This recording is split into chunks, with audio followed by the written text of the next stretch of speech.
வணக்கம். இன்றைக்கி பண்ருட்டி ஒன்றியம் நடுக்குப்பத்துக்கு வந்திருக்கோம்.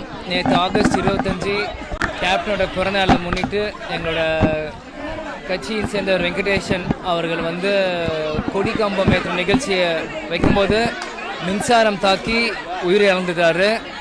அது மட்டும் இல்லை, அவர் மட்டும் இல்லை, அவர் கூட சேர்ந்து 4 பேர் படுகாயம் அடைஞ்சு அவங்க ஹாஸ்பிட்டல் அட்மிட் பண்ணியிருக்காங்க. அதனால இந்த விஷயத்தை கேட்ட உடனே என்னால் மனசு தாங்க முடியல. அதனால தான் இன்றைக்கி உடனே நான் கிளம்பி இன்றைக்கி நம்ம நேர்லேயே அவங்க குடும்பத்தை பார்த்துட்டு அவங்களுக்கு தேவையான நிதி உதவி செய்கிறதுக்கு தான் இன்றைக்கி வந்திருந்தேன். தேசிய முற்போக்கு திராவிட கழகம் சார்பாக 1 லட்சம் ரூபாய் நிதி உதவி கொடுத்துருக்கோம். அப்புறம் மீமசடங்குக்கு அவங்க இதுக்கும் 25,000 ரூபாய் தனியாக கொடுத்துருக்கோம். 2 மகன்கள் வெங்கடேசன் அவர்களுக்கு அந்த 2 பேர்களுமே படிக்க வைக்கிறதாக சொல்லியிருக்காங்க அந்நியார். அதனால் இன்றைக்கி ரொம்ப எமோஷனாக இருக்காங்க எல்லாருமே. அடுத்தடுத்தபடி இன்றைக்கி மற்ற நிகழ்வுகள் எல்லாமே நடத்தப்படும். அவங்க பசங்களை எல்லாருமே கூப்பிட்டு நாங்கள் பேசி அவங்களுக்கு என்ன தேவையோ அது எல்லாமே செஞ்சு கொடுக்க முடியும். நான் இந்த நேரத்தில் நான் சொல்லிக்கிறேன்.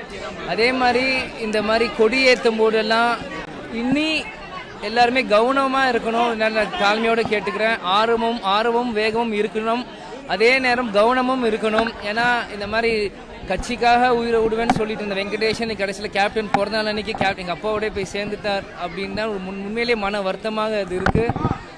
ஏன்னா கடைசி வரைக்குமே பிறந்ததுலேருந்து கேப்டனுக்காக உயிரை விட்டவர் இன்றைக்கி கேப்டன் இல்லாத இந்த நேரத்தில் அவர் பிறந்தநாள் அன்னைக்கு இந்த மாதிரி ஒரு நிகழ்வு நடந்து உண்மையிலேயே மனசு கஷ்டமாக இருக்குது.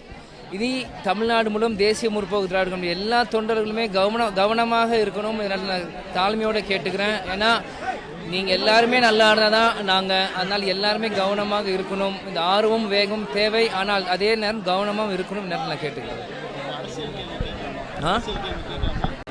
கேளுங்க.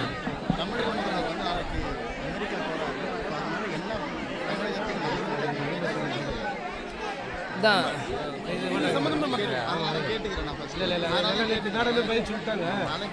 எங்கள் அந்நியாரே எல்லாரும் பதில் சொல்லிட்டாங்க. அவர் எதுக்கான நோக்கம் போகிறாரோ அது வெற்றி பெறணும் அப்படின்னு வாழ்த்துக்கிறோம் நாங்கள்.